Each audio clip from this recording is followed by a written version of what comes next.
నమస్తే. ఇన్నాళ్ళు నన్ను సపోర్ట్ చేస్తూ, ఎంకరేజ్ చేస్తూ మీ ప్రేమని నాకు అందిస్తున్న ప్రతి ఒక్కరికి కృతజ్ఞతలు. అలాగే ఈ వీడియో కూడా ఖచ్చితంగా మీకు ఉపయోగపడుతుంది. లైక్, షేర్ అండ్ సబ్స్క్రైబ్ చేసి మీ సపోర్ట్‌ని నాకు అందించండి. అలాగే ఈ వీడియో పట్ల మీకున్న అభిప్రాయాన్ని కామెంట్ సెక్షన్‌లో కామెంట్ చేసి తెలియజేయండి. ఇప్పుడు వీడియోని చూద్దాం. నమస్తే. Welcome to our channel. నేను పద్మిని. ప్రస్తుతంతో పాటు ప్రముఖ ఆధ్యాత్మికవేత్త, నారీసేన ఫౌండర్, దత్త ఉపాసకురాలు శ్రీమతి లతా దత్త గారు మనతో పాటు ఉన్నారు. మాట్లాడదాం. నమస్తే అక్క. నమస్తే రాజయ్య గురుదత్త. శ్రీ గురుదత్త. అక్క, ఇంట్లో డెఫినెట్ గా ఒక పాజిటివ్ ఎనర్జీ ఉండాలి, పాజిటివ్ వైబ్ ఉండాలి for the better mental well being కదా. పాజిటివిటీ అనేది ఉంటే ప్రశాంతంగా ఉంటుంది. ఆ ఇల్లంతా ప్రశాంతంగా ఉంటుంది. చాలా మందిలో మనం అబ్జర్వ్ చేస్తాం, ఏంటో నేను ఇంటికి వెళ్ళాలని లేదు అని అంటారు. అంటే డెఫినెట్గా సమ్ నెగటివిటీ ఇస్ దేర్ అని అనుకోవచ్చు. మరి పాజిటివిటీని పెంచుకోవాలి అని అంటే ఖచ్చితంగా మనం పాటించాల్సినటువంటి విధి విధానాలు ముందుగా ప్రతి ఇంట్లో కూడా సూర్యరశ్మి పడేలా చూసుకోవాలి. గుబ్బియంలో ఉన్నటువంటి ఇల్లులు ఉండకూడదు. ఆ వెలుతురు అనేది ఇంట్లో పడేలా చూసుకోవాలి. సూర్యకిరణాలు ఇంట్లో అంటే అట్లీస్ట్ ఆ వెలుగు అనేది ఇంట్లో పడాలి.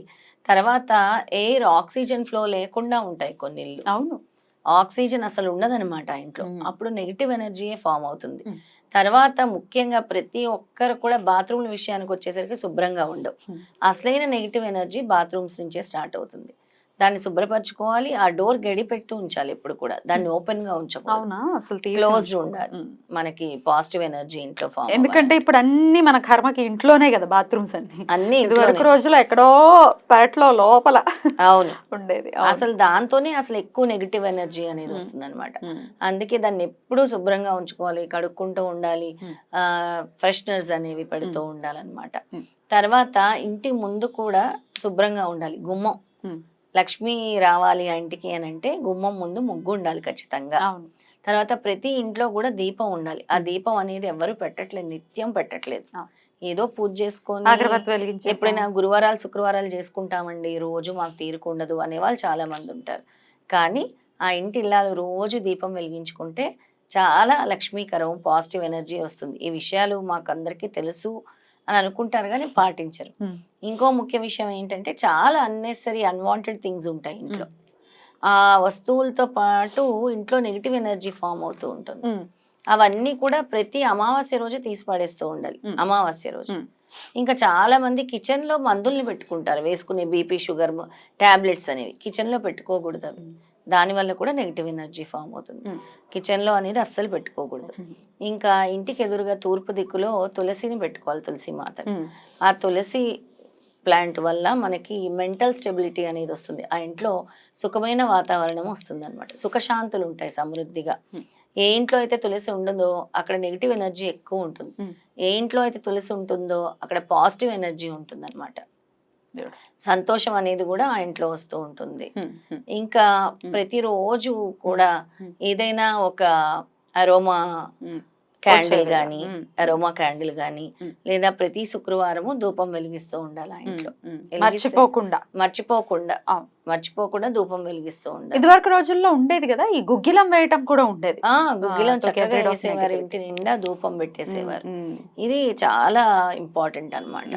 తర్వాత ఈ షార్ప్ ఎడ్జెస్ కార్నర్స్ ఉంటూ ఉంటాయి, అంటే ఫర్నిచర్స్ కి వాటికి ఇరిగిపోయిన ఫర్నిచర్స్ అవన్నీ అలాంటివన్నీ తీసి పడేయాలి, బయట ఉంచుకోకూడదు. ఇరిగిపోయిన అద్దాలు ఉండకూడదు, ఇరిగిపోయిన కుర్చీలు ఉండకూడదు, ఇరిగిపోయినవి ఏవి కూడా ఉండకూడదు. అక్క, ఈ ఫర్నిచర్ యుగంలో ఉన్నాం మనం. ప్రతిదీ అసలు మేము ఇంత పెట్టి ఫర్నిచర్ చేయించాము, హాల్కి ఇలా చేసాము, ఇట్లా రకరకాలుగా చక్కగా అందంగా తీర్చిదిద్దుకుంటున్నారు ఇల్లుని. అక్కడి వరకు బాగుంది. నేను ఒక వీడియోలో అన్నాను, ఏమంటే ఇల్లు కడుక్కోవాలి ఖచ్చితంగా, అమావాస్య వెళ్ళిన తర్వాత ఎలా అయితే దేవుడి గదిని శుభ్రపరచుకుంటామో మొత్తం ఇంటిని కూడా శుభ్రపరచుకోవాలి. తద్వారా డెఫినెట్గా ఒక పీస్ అనేది ఉంటుంది ఇంట్లో. అంటే నాకు నా పర్సనల్ ఎక్స్పీరియన్స్ కూడా, అలా ఇల్లులు కడుక్కోవడానికి కుదరదు అపార్ట్మెంట్ కల్చర్ వచ్చాక అని నా వెరీ క్లోజ్ వాళ్ళు అన్నారు. నేను ఆశ్చర్యపోయా. సరే అదే అనుకుంటే కమెంట్స్లో కూడా వచ్చాయి, ఈ ఫర్నిచర్లు ఇలా ఉన్నాయి, ఎలా కడుక్కుంటాం ఇల్లు కడుక్కుంటే ఫర్నిచర్లు పాడవా అని. ఎట్లా అర్థం చేసుకోవచ్చు దీన్ని? అంటే ఫర్నిచర్లకు ఇంపార్టెన్స్ ఇస్తున్నాం కానీ మన ఎనర్జీస్కి ఇచ్చుకోవట్లేదు. అందుకే చాలా తక్కువ ఉండాలి. ఏదైనా కూడా. అంటే మా ఇంట్లో కూడా Hmm. ఒక్కోసారి ఎక్కువ ఉందని ఫీల్ అవుతాం ప్రతి ఇంట్లో కూడా. Hmm. కానీ ఇల్లు కడగటం వల్ల చాలా నెగిటివ్ ఎనర్జీ అనేది పోతూ ఉంటుంది. Hmm. మనం ఒక ఇంట్లోకి మారినప్పుడు ఎక్కడికైనా వెళ్ళినప్పుడు ఆ ఇల్లు శుభ్రంగా కడుక్కునే వెళ్తాం కదా. అలా ప్రతి అమావాస్య పోయిన తర్వాత మళ్ళీ మీకు వెలుగు రావాలని అలా చేసుకోవాలి. అందుకే ఇప్పుడు అందరు మాబ్స్ అనేవి పెడుతూ ఉన్నారు. మాప్ పెడితే ఎంత వరకు క్లీన్ అవుతుంది ఎంతవరకు క్లీన్ అవ్వదు కదా. అది. ఇంకా ఎక్కడో మూలన అక్కడ చెత్త ఉంటూనే ఉంటుంది. Yeah. అందుకని ప్రతి సంవత్సరం అంటే ప్రతి Hmm. 3 నెలలకు ఒకసారైనా ఈ కడిగే ప్రాసెస్ పెట్టుకోండి. Yeah. ప్రతి నెల అమావాస్య కాకపోయినా Hmm. పండగలప్పుడు ఇప్పుడు దసరా వస్తుంది, నెక్స్ట్ Definitely. వినాయక చవితి వస్తుంది, అప్పుడైతే అన్నప్పుడు డెఫినెట్ ఖచ్చితంగా గా కడగాలి. కడుక్కుంటారు. మాప్ పెట్టేటప్పుడు కూడా రాక్ సాల్ట్ వేసి Hmm. కొంచెం పసుపు వేసి పెట్టుకోండి. వారానికి ఒకసారైనా, ప్రతిరోజు కాదు, Hmm. వారానికి ఒకసారైనా అలా చేయండి. దాని వల్ల కూడా నెగిటివ్ ఎనర్జీ పోతుంది. Right. అలాగే మనము వాడే చెప్పండి. యూటెన్సిల్స్ కూడా ఇరిగిపోయిన వాడకూడదు. అవునా తుప్పట్టేసి అవి తుప్పి పట్టిన వాడకూడదు, ఇరిగిపోయిన చెంచాలు వాడకూడదు, ఇరిగిపోయిన గరిటెలు వాడకూడదు, ఇరిగిపోయి కొంచెం ఇదిగా ఉన్న గిన్నెలు కూడా వాడకూడదు. అది రైట్. అలాగే ఇవాళ రేపు వాళ్ళ పరిస్థితుల రీత్యా ఈ పీరియడ్స్ ని ఇంట్లో కలిపేసుకోవటం అనేది సర్వసాధారణం అయిపోయింది. బయట కూర్చుంటున్నా అంటే చాలా ఆశ్చర్యంగా చూస్తారు, బా మీకు అంత ఓపిక ఉందా అని. పాటించే వాళ్ళు పాటిస్తున్నారు బై ద వే. అయితే ఈ కలిపేసుకున్నప్పుడు మరి డెఫినెట్ గా కొన్ని ఈ ఇల్లు కడుక్కోవడం, శుభ్రపరచుకోవడం అనేది ఖచ్చితంగా చేసుకోవాలి కదా. అవును, చేసుకోకుండా పాజిటివిటీ రమ్మంటే ఎక్కడి నుంచి వస్తుంది? రాదు. ఇంకొకరు చాలా మంది అసలు ఈ పక్క బట్టలు అనేవి కూడా మార్చరు. దానివల్ల ఎక్కువ నెగిటివ్ ఎనర్జీ ఉంటుంది. మనం యూజ్ చేసే బెడ్షీట్స్ కానీ టవల్స్ కానీ చాలా నీట్ గా ఉండాలి. ప్రతి 2 రోజులకు ఒకసారి మీ టవల్ వాష్ చేసుకోవాలి. అలాగే బెడ్షీట్స్ కూడా ఇమ్మీడియట్ గా దులుపుకోవాలి. తర్వాత చేస్తామంటే కాదు, ఉదయం లేవగానే దులిపేయాలి బెడ్షీట్ అనేది. దాని వల్ల కూడా చాలా వరకు నెగిటివ్ ఎనర్జీ అనేది. బట్ ఇవన్నీ చేస్తున్నాం మేము, మీరు చెప్పినట్టుగానే చాలా శుభ్రతని ఖచ్చితంగా పాటిస్తున్నాం, అయినప్పటికీ నెగటివిటీ ఉంది మా ఇంట్లో అని అంటే ఇంకో ప్రత్యామ్నాయం ఏంటి? అంటే ఇన్ని చేసినా కూడా ఇంకా మా ప్రారంధ కర్మ ఇలా ఉంది మాకు అంటే ఏమో తెలియని ఒక భయం మాకు అనిపిస్తుందా ఇంట్లో అని అంటే తప్పకుండా కొన్ని వాస్తు ప్రకారం ఇల్లులు ఉండవు.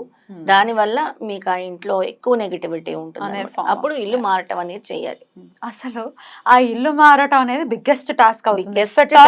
నెగటివిటీ చాలా అసలు పోనివ్వదు కదా. పోనివ్వదు. చాలా మంది పద్మిని మేము ఇల్లు కట్టుకున్నాము, సొంత ఇల్లు కట్టుకున్నాం, కట్టుకున్న తర్వాత మాకు ఒంట్లో బాగుండట్లేదు, కట్టుకున్న తర్వాత మా బిజినెస్ బాగాలేదు. మీరు కట్టుకునేటప్పుడే జాగ్రత్తగా వాస్తు ప్రకారం కట్టుకోవాలి. ఆ తర్వాత నష్టపోవాల్సి వస్తుంది కదా. ఆ ముందే నష్టపోకుండా మీరు ప్లాన్డ్ గా కట్టుకుంటే, గాలి వెలుతురు వచ్చే విధంగా కట్టుకుంటే, పోనీ అపార్ట్మెంట్స్ తీసుకున్నప్పుడు చూసుకొని వెంటిలేషన్ ఉందా లేదా కదా, వెంటిలేషన్ ఉందా లేదా, ఆ ఇంట్లో వాస్తు ఎలా ఉంది, నార్త్ ఈస్ట్ డైరెక్షన్ ఉందా, నార్త్ వెస్ట్ డైరెక్షన్ ఉందా, సూర్యుడు ఎటువైపు నుంచి వస్తున్నాడు అనేది జాగ్రత్తగా చూసుకోవాలి. ఇంకోటి, ప్రతి ఇంటి ముందు పెద్ద చెట్టు లాంటిది ఉండకూడదు. అవునా, మాన్ లాంటివి అలాంటివి అడ్డుగా చెట్టు లాంటిది అంటే స్ట్రైట్ గా డోర్ కు ఉండకూడదు, లేదా ఒక పిల్లర్ లాంటిది ఉండకూడదు, స్ట్రైట్ గా డోర్ కి స్ట్రైట్ గా ఉండకూడదు. అది కూడా మీకు బ్లాకేజ్ ని తీసుకొస్తుంది. సూలలాగా కూడా చూస్తారు కదా దాన్ని. సూలలాగా కూడా చూస్తారు. అదొక బ్లాకేజ్ అవుతుంది, మీ ఎనర్జీస్ బ్లాకేజ్ అవుతుంది అనమాట. రైట్. సో ఇన్ని విధానాలు ఉంటాయి పాటించడానికి. పూజా విధానం కూడా ఖచ్చితంగా ప్రతిరోజు ఉంటుంది.